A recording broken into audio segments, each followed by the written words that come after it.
give you guys for balancing that life as working mom, single mom, stay at home mom, or just an individual. I really like this question because I have been trying to figure out the answer to this question for years. How do I do this? How do I balance this and feel sane?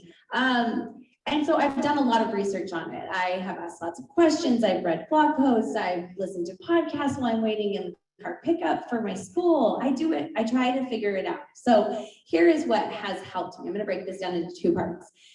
At my work, I have learned how to batch work. Raise your hands if you know what batch working is. Just a few, good, because I didn't know what it was either. Okay, so batch working basically means batching. You're putting your work together in mass amounts, and it's the same style of work, and you effectively put a large amount of work into a section, and you will focus on that section of work and get it completed.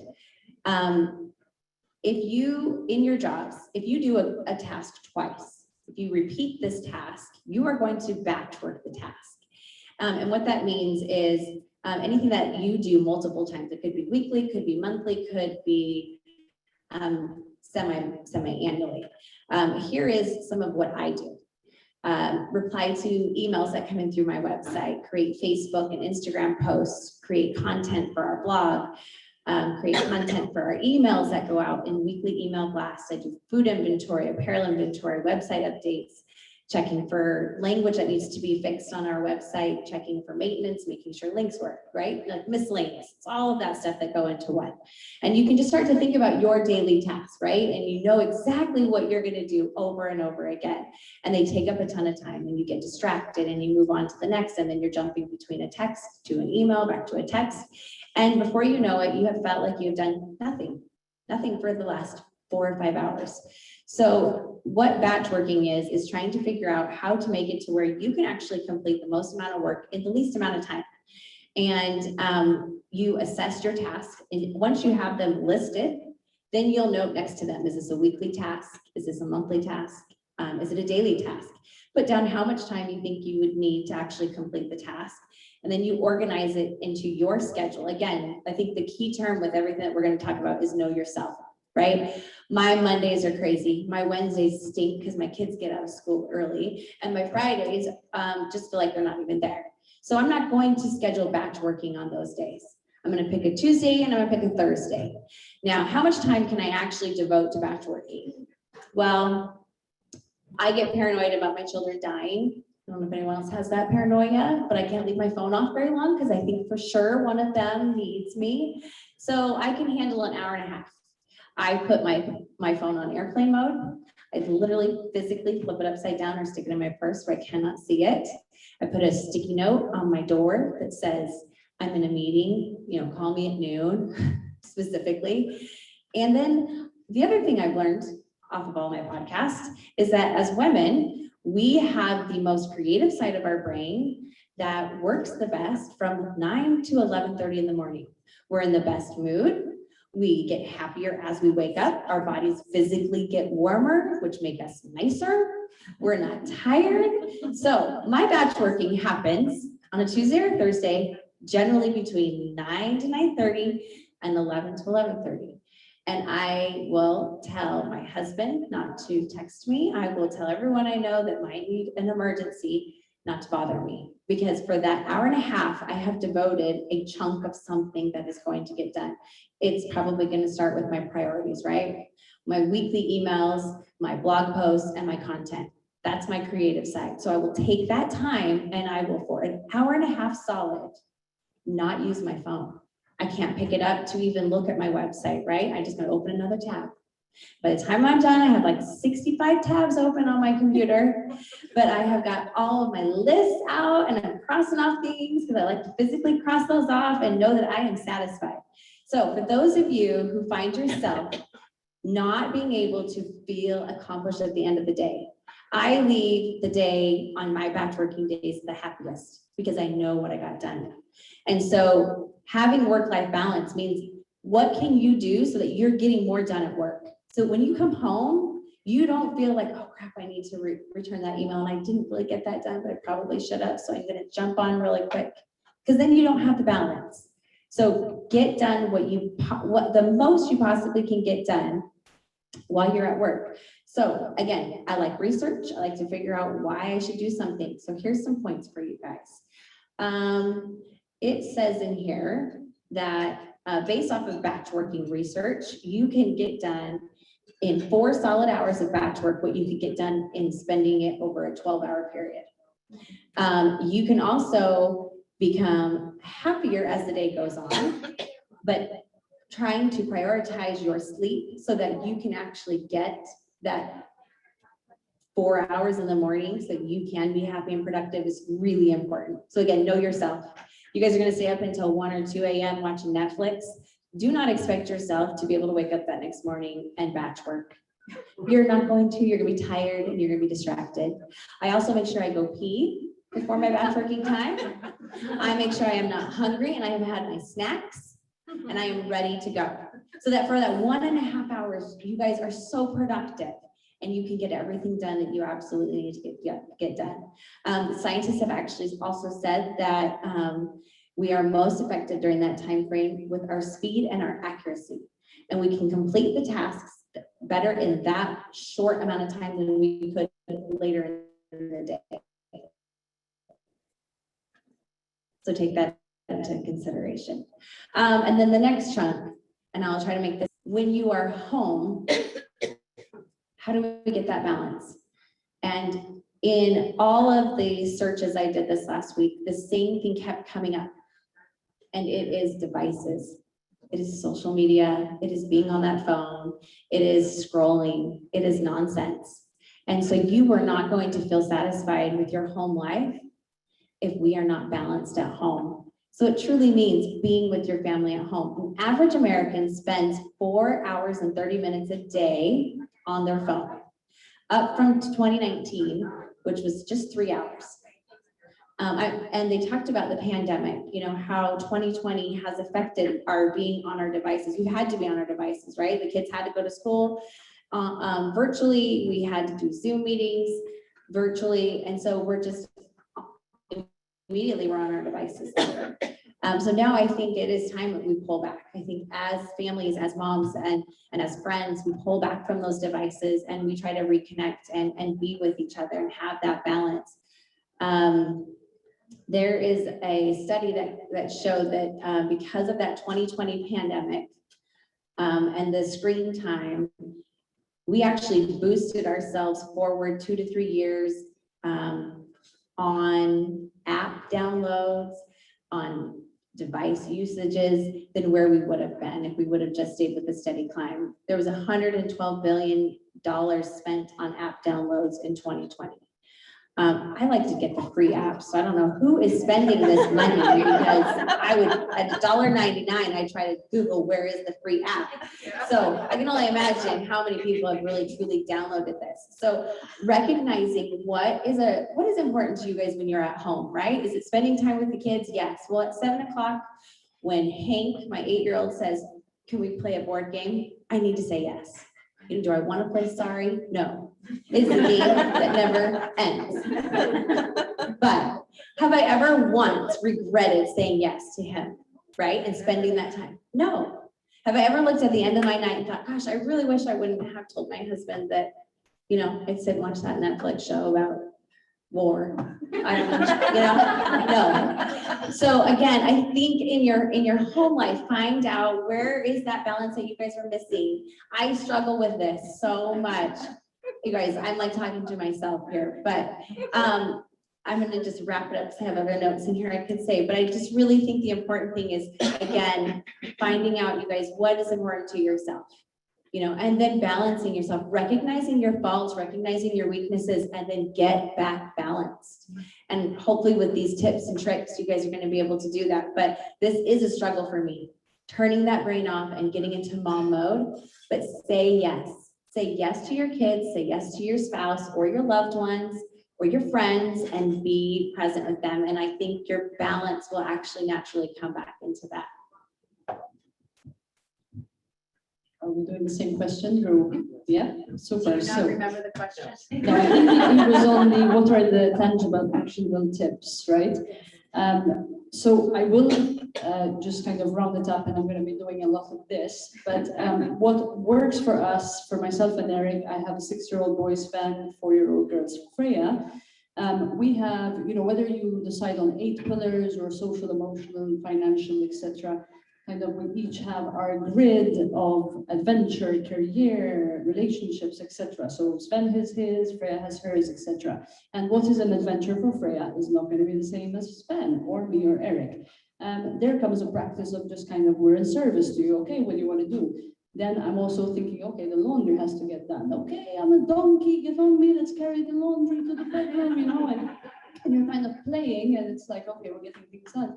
So we're kind of looking at all of those things, even for a young one, what is her financial, what is her career, and hearing it from them. Oftentimes I find with clients of mine, when we do the coaching aspect, it's not the kids that don't want to help. The kids want to get involved, the kids want to clean their room. We're raising the bar. We don't want the laundry folded this way. We don't want things put away this way. It's just going to be a 4-year-old's way of putting their stuff, and that's okay. It's about just equanimity, being okay with what is, and it works. It works. You have fun and so forth. Yes, of course, there's effort applied and so on. So kind of keeping those, and 8 pillars, 12. There's different paths you can follow for each one, and making sure that they are not on a daily basis, but you're looking at them on your boards and saying, oh, I've let my romance go these past 2 weeks, so I'm not focusing there. So we're just kind of checking in with all those at all times, just keeping them in our vision, if that makes sense. So that's kind of, I'm a visual, so we have our charts, and we go from there. I think I will leave it with that. All right, so a theme I'm kind of hearing coming through is taking ownership over your life and your time. And I don't have children, I'm not a mother, I hope to be one day, but I do understand the feeling of overwhelm, and like you just have so many things on your plate and you don't have time for yourself. What are the things that are really important to you? And you're answering to all of your loved ones maybe first before you can get to yourself. So if you're experiencing that, I do have some just straightforward, actionable steps. The first one is ask for help if you're overwhelmed. So people are often eager to help, surprisingly so. If you're busy at home and you want to provide more of yourself to your family, maybe ask for help at work, ask someone to cover some responsibilities, or other areas of your life where people could step in, reach out and ask. You'd be surprised what will come back. And then pick one realistic thing you need for self-care each week and commit to treating yourself. And don't compromise on that, commit to it and see it through.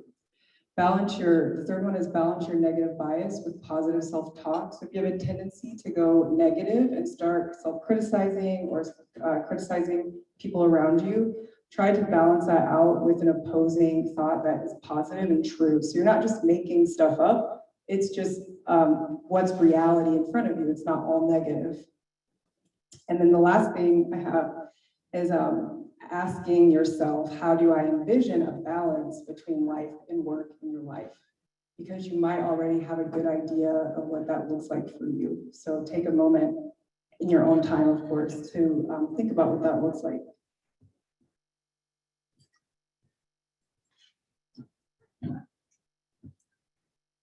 So some actionable steps that I came up with, kind of thinking about this. I also do batch work, but I learned it as a CBNAL or CBNAS, which I got from April Perry's Step Mastery Program, which was something that crossed my path online, and I took the class. It's a self-paced class. But it also comes from David Allen's book, Getting Things Done. So I guess if I were going to say like, hey, the one thing to do might be to read the book or audio, listen to the book, Getting Things Done. But in the context of the batch work, CBNAS stands for context-based next action steps, which means that if I've got some phone calls to make, put my list of phone calls so that if I'm on the phone, I'm just gonna be on the phone until I'm done being on the phone and call everybody back at one time. A context is email or computer work, so I'm just gonna do all my computer work at one time. So it's essentially batch work, it's just a slightly different frame. But giving myself a list, so I actually make a to-do list on my handy dandy notebook, and I usually have it marked with a little sticky note, but this is actually a new notebook, so my last one has a sticky note that says phone calls, and as people call me, I'm just making a note there, call, call a loaner phone number, call whoever phone number, call whatever. And then when I sit down and call everybody, I call everybody until I'm done calling everybody or until I run out of time. Another big factor that helps me is, yes, I like batch work, but I also like 10-minute or 15-minute bursts. So there are a lot of things that I know I can't get this done in one afternoon or one day, like cleaning out the garage, but I can say I'm gonna allow myself to be tortured for 15 minutes. And I do use the phrase torture. I'm gonna go do my 15 minutes of torture. I saw an interview from the author of the Eat the Frog. I haven't read that book, but Eat the Frog First or something, and the concept of that book, which I have not read, so I could be totally getting it wrong. But the concept of that is like, do the worst thing first, and after that, your day's easier. And so like, if I just say, okay, like the garage is a scary place for me, like I don't want to go clean the garage, yuck. But if I say, okay, I'm gonna go and do 15 minutes of torture, and I'm just gonna focus on this one little shelf, and I'm gonna pull things off the shelf that don't go here, and that's all I'm gonna do, and I'm gonna set the timer. I literally set a timer, either on my phone or a kitchen timer, and I literally will just stay in that space for 15 minutes, and I'll deal with the torture, and then I will be like, all right, I made progress, I'm good, let's go.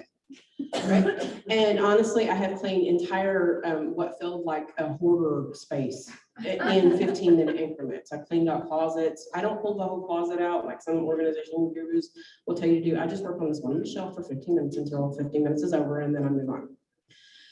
An actionable step too, I find it's important, as I mentioned before with my values, is I find it important to just kind of think about my roles. And so like listing my roles, who do I want to be as a parent? Who do I want to be as a sister? Who do I want to be as a friend? I realized a few years ago, I didn't have any like actual friends because everybody was either a coworker or, like they were somehow tied to me financially or family, but I didn't have any friends, and I decided I wanted friends. So I decided to like work on that. Like, I know that's a weird thing to think about, but that was true for me at the time.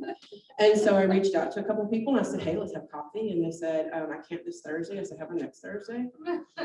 Yeah. So then we put it on the calendar. We had coffee or lunch or whatever. And then like friendships develop. It's amazing what happens when you show up, right? So like sometimes it just involves showing up. But who's going to show up unless you actually sit down and think about like, oh yeah, what do I want to show up for? And so that's where going through that process of thinking about what roles do I play, why that's important. What roles do I play or do I want to play? And then what do I need to do to make a little bit of progress on that role? What do I want to do to be what do I need to do to be a little bit of a better friend? I could go through the context list on my phone and say, hey, have a coffee. I also do a weekly review. So I actually I have this massive to-do list, and it really is 2 or 3 pages long most of the time, but it's my list of things to do for the week. And so, and I do have it categorized. So these are my phone calls, and these are my email or computer type tasks. And these are my home type tasks. And these are I need to do this about the kids or whatever. I want to work on reading with the little one or whatever it is. And I do have this massive to-do list, but I'm going through that weekly, and I'm asking myself, am I making progress on that? If I'm not making progress, where am I stuck? How do I get unstuck? What do I need to do to make that a smaller thing? What frog do I need to eat first? Can I eat that frog in 15 minutes? 15 minutes of torture.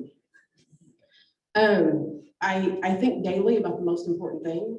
So if my most important thing is, oh, I got to call so-and-so back, I will just sit down and call all the people back that are on my list. If the thing that I got to do is, oh, I got to write the report for so-and-so, then I'll just go ahead and do all the reports that might need to get done, like that I can get done in the amount of time I have. So I try to think daily about what the most important thing is, and then I do all of that batch. I'll do that one, I'll eat that frog, and then after I eat the frog, I'm already sitting out here eating frog, I might as well just go ahead and take a few more bites, right? I definitely am a big fan of delegating or asking for help. And I'm also a fan of multitasking. I mean, like when you've got the littles involved or whatever with the laundry, you can spend time with the family and also do the dishes. It's not an either or. Well, for those of us who do dishes, I actually do my own dishes. So, I also want to address overwhelm I know Betty kind of mentioned that too, but overwhelm is something that happens to all of us, regardless of whether we're parents of littles or parents of bigs or parents of they're grown and moved out of the house, but they still call us, or maybe they don't call us often enough, or whatever the case is. Or that we're not parents at all, or maybe we don't even want to be parents, but we all face overwhelm. If you got any kind of life, which I'm assuming that you do because you're here, right? If you got any kind of life, you probably face overwhelm. And so my strategy for overwhelm is I will literally do a brain dump. And I think I got that phrase, that term brain dump from David Allen, Getting Things Done, but it might have come from somewhere else. But in any case, I do a brain dump where I just write down, it's kind of like journaling, except it looks more like a grocery list than actual sentences. And I'm just dumping out all the things that are on my mind that are rattling around like a hamster. And I just dump them out. And I just dump them out and dump them out and dump them out until I'm done. And if I haven't been dumping them out in categories, then I'll resort my list into categories of like, okay, well, the thing to make this better would be a phone call. The thing to make this better would be an email. The thing to make this better would be, I need to talk to so-and-so. And I just sort that out by whether it's a discussion or a phone call or an email or a thing I need to do on the computer or a report or whatever the task is. The thing that's bugging me is my carpet's got this little bump here. So maybe what I need to do is call somebody to replace that carpet. Or maybe what I need to do is I need to have a conversation with my husband, like maybe wood floors would be better. Or maybe I just need to get a rug. I mean, like, honestly, if I'm having a rattling thing rattling around in my head, like, what is it that would make that better for me? And then doing that next step.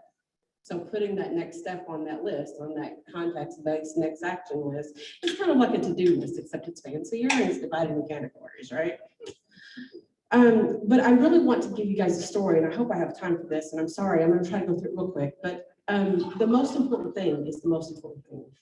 So this is a story, I don't remember where I read this. I think it was back in the days of email, probably got passed around, or maybe it came from a book. I don't remember who the original author is, but I want you to imagine a pickle jar, like a big glass pickle jar, not like this, but bigger, like maybe those gallon bars, or like my little granddaughter likes those cheese balls that come in the back, or this big gallon, plastic thing that's clear. And imagine one of those, and I'm putting big rocks in it. Big rocks, like a handful size, like the kind of rocks that maybe you see out in somebody's driveway that they put in their decorative and they're sparkly in their porch. And I fill it up and I've got like, I don't know, 10, 15 rocks in here. And I ask you, is the jar full? And of course you're going to say yes, because the jar is as full as I can get of these big rocks. But I got a trick for you. Ha ha ha. I reach out below the cabinet and I say, okay, now I've got these little pebbles, like the little marbles that go in the aquarium, those little stones. And I dump it full. And I shift them in and I shake it up and I let those little pebbles settle down into the space. And I ask you, now is the jar full? And you say, of course you say yes, because the jar is as full of those pebbles as it can possibly get. But I've got another trick. And I pull out a bag of sand and I pour sand into the thing. I've got like, I don't know, 4 cups of sand here. Scooping it out, scooping it out, scooping it out. Now is the jar full? Of course, the jar is full, although you're not sure if you want to say yes, the jar is full, because you're like, I don't know, she's tricked me a couple of times. But I want you to think about this jar as your life. The big rocks are the things that are most important. Your child or your best friend or your spouse or your parents or your grandparents if they're still around. Probably your career. Probably that's a big rock too. Possibly your church or your faith community or your community, Chamber of Commerce community, or possibly your coworkers, your colleagues. There's some big rocks in there and you know what they are. You know what they are way better than I do. The little rocks are the little things, like that little bump in the carpet. Those are the little things. The sand is all the minutia. The sand are the notifications on Facebook or Pinterest or Instagram or whatever it is that we're on these days, Snapchat or whatever. Most of my email are those little things. They're sand. Most of the phone calls I get, honestly, are probably sand too. Noticing that if you poured the sand in first, there would be no room for the big rocks. If you put the little rocks in first, there would be no room for the big rocks. But if you put the big rocks in your life first, there's room. And somehow there's room for the sand too. And so the biggest thing I can say about work-life balance is noticing what your rocks are, what your big rocks are, and putting those in your life and your schedule and your head first in your heart. And then the person doing this demonstration will pull out a couple of cups of coffee or tea or juice or milkshakes. I don't really care. Because no matter how full your life gets, you can still manage to make some room for a couple of cups of coffee with a friend. And that's the work-life balance, best tip I've got. Thank you very much, ladies. And as much as I would love to continue to ask questions, we do want to make sure that we give ample time to Alana and Betty for their exercise. So at this time, I'm actually going to pass it over to Betty to start their, I want to make sure I get it right, their mind, body, and soul takeaway.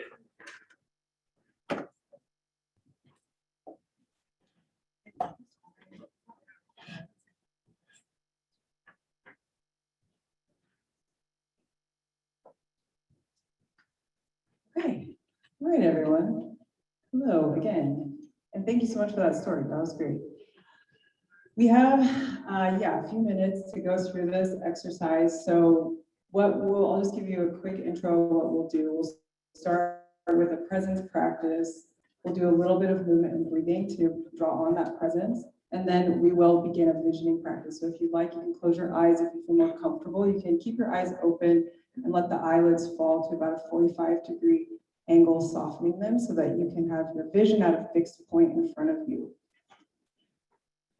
And then we'll discuss in our minds what it would look like to set short and long-term goals, and we'll make them smart, try to get through this in the time that we have. I think that's plenty of time. So we'll just start by beginning to draw the awareness inward. You can settle into your body.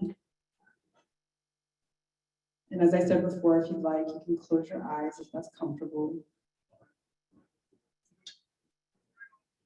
As you settle into your body, become aware of the body breathing.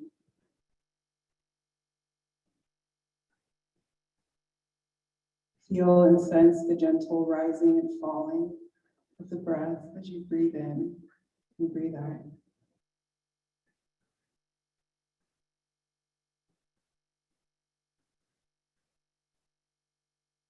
On the next inhale, bring the shoulders up to the ears, squeeze and hold, then exhale, sigh out of the mouth. Drop the shoulders down. All right, that was loud, guys. I'll move it back a little. We'll do this one more time. Inhale, shoulders up to ears, squeeze and hold, and exhale, sighing. Release.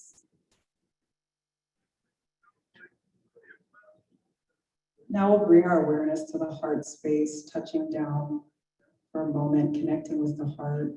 If you'd like, you can place your hands over your heart and sense the gentle beating. With the awareness on the heart space, begin to envision this work-life balance that we're discussing tonight in your own life. Try to imagine which attitudes and strengths and values you might draw upon to actualize this work-life balance. Consider some of the people and resources around you that can help bring this balance into fruition in your day-to-day. Not only for yourself, but also for your loved ones.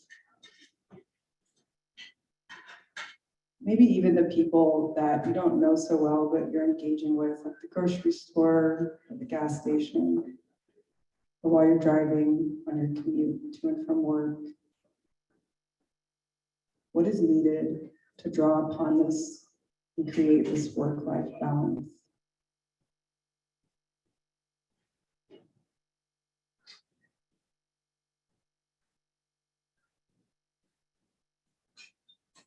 And as you connect with this vision that you're holding in your mind, notice where you are, what's around you,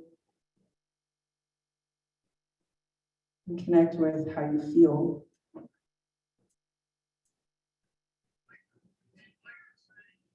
What does it feel like to live in balance?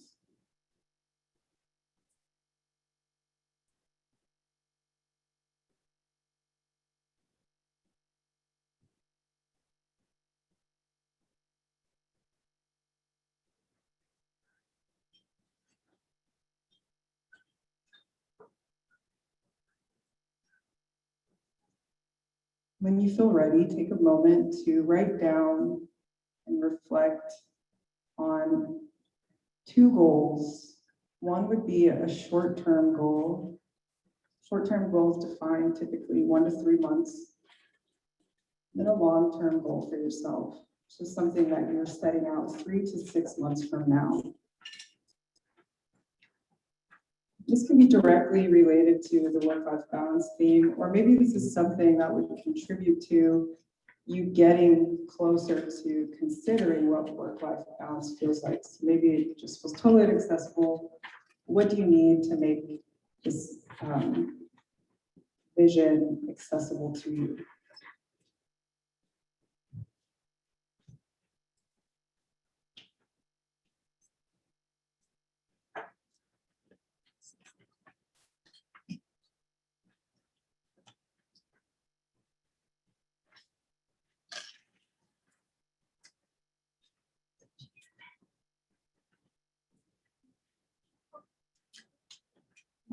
And then ladies, you should have at your table 2 sheets.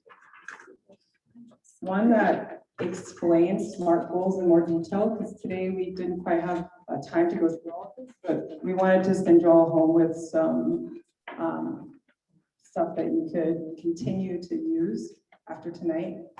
And then the other one helps you sort of break down or like workshop your goals that we sort of just spent some time creating. So you have your long-term, you have your short-term goal, start breaking it down into a plan. So this is how you create your strategy. I will pass the mic on to Alona. She's going to help us kind of integrate what we just went through. And if you need more time to write down your goals, go ahead and take that time. There's no rush here. We'll just kind of flow into the next portion.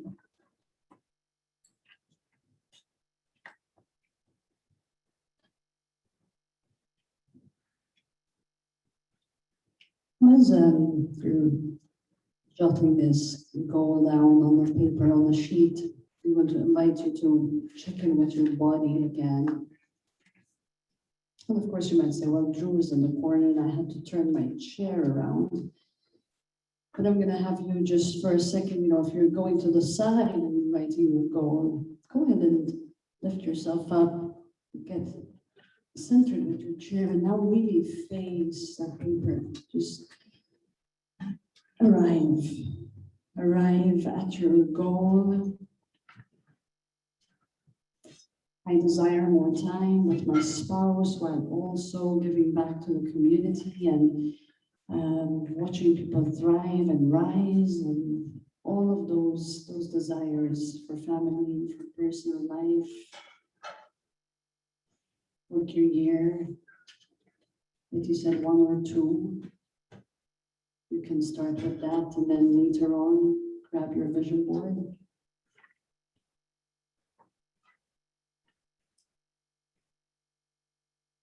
And as you're writing, go ahead and take a nice, slow, deep breath in. And exhale, just look at that goal, look at that writing before you. Maybe it's one of those 15 rocks that is very important that you're going to start to chunk down.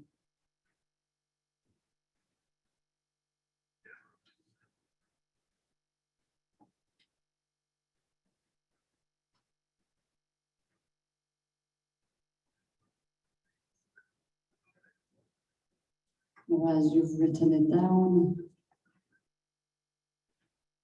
there it is before you. We're going to take a nice breath in, and we're going to just go to about the navel area in your body. So if you can journey there with eyes closed from the navel and all the way around that band of your body, take a few breaths there and exhale down the legs. And how does it feel in your body in this area? How does your goal feel here? When you visualize what you've written, is there a sensation or a feeling or a color or something that you notice?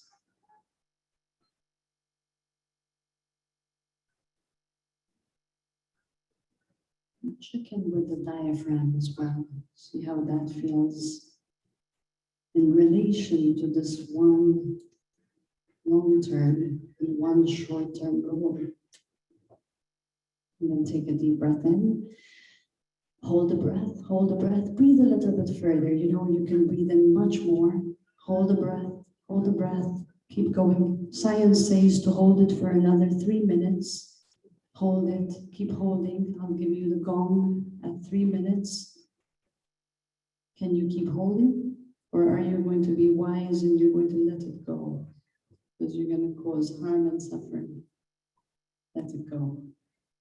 But you can actually hold your breath for 3 minutes or longer. But science says, but you felt those feelings, right? In the lower legs? But will you do what science says? Or will you be wise and skillful? Let's go ahead and take a nice breath in. See if it's wise and skillful for you. Exhale, sigh it out. And now go ahead and journey very swiftly but mindfully to the heart.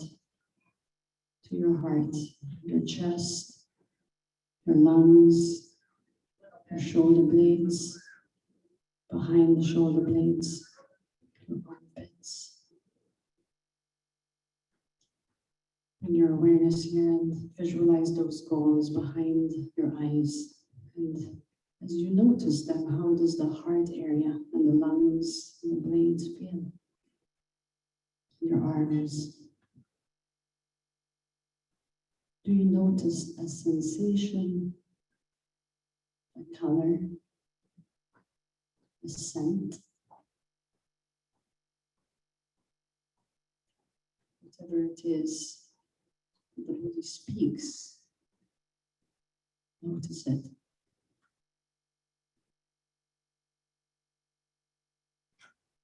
And then go ahead and inhale into the lungs again, but very slowly begin to expand the lungs, lifting your rib cage, expanding into the side seam of your jacket or your shirt. Hold the breath, lifting, breathe it in, and then just gently settle with your exhale.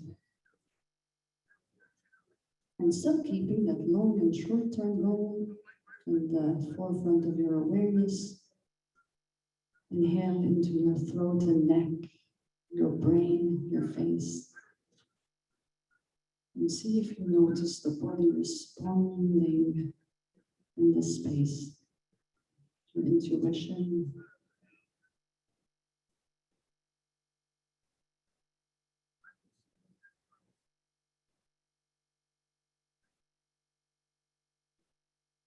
And then go ahead and inhale deeply and fully. Exhale, sigh it out. Next few breaths with gentle ease and grace. Breathe in, and as you breathe in, squeeze whatever muscles you can squeeze in your body. You can scrunch your eyes, you can squeeze your legs, create fists, hold the breath, hold the tension, squeeze as tightly as you possibly and safely can. Exhale, sigh it out. Deep breath in, nice and slow. Breathe in and contract and squeeze whatever muscles you can access right now. Hold the tension. And exhale. Deep breath in, one more time, nice and slow, breathing in. Hold, hold, hold. And exhale, release. And for the last few moments, just notice the sensation in your body, the energy. And in this moment, just either add or just tweak those goals. If you see more clarity, or if you need to just add a thing or two from a more maybe relaxed and centered space.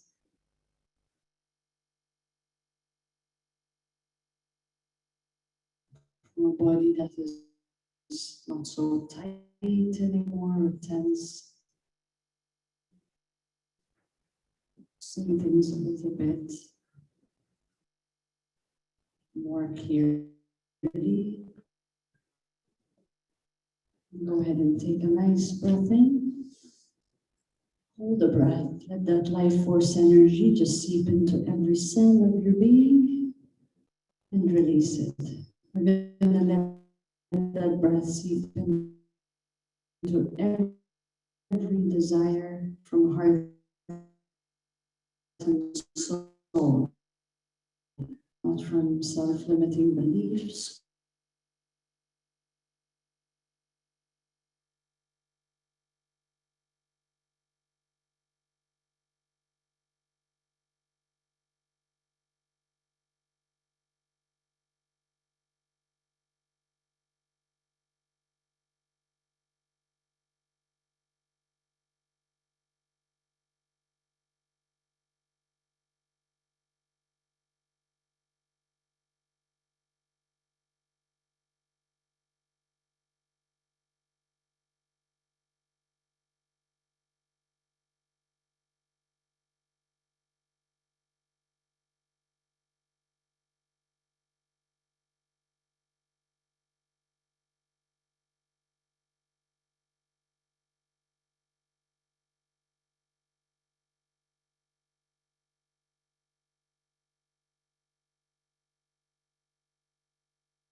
If you don't mind, I will just share that on the table at the very bottom, you do have a Bible.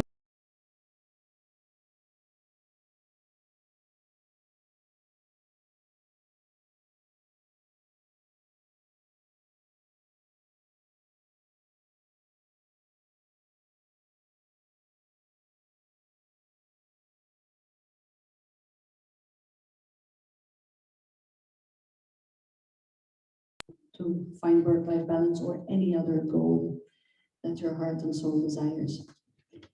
We are at time, right, Drew? So I'm giving it to you on where this goes. Thank you so much, everyone.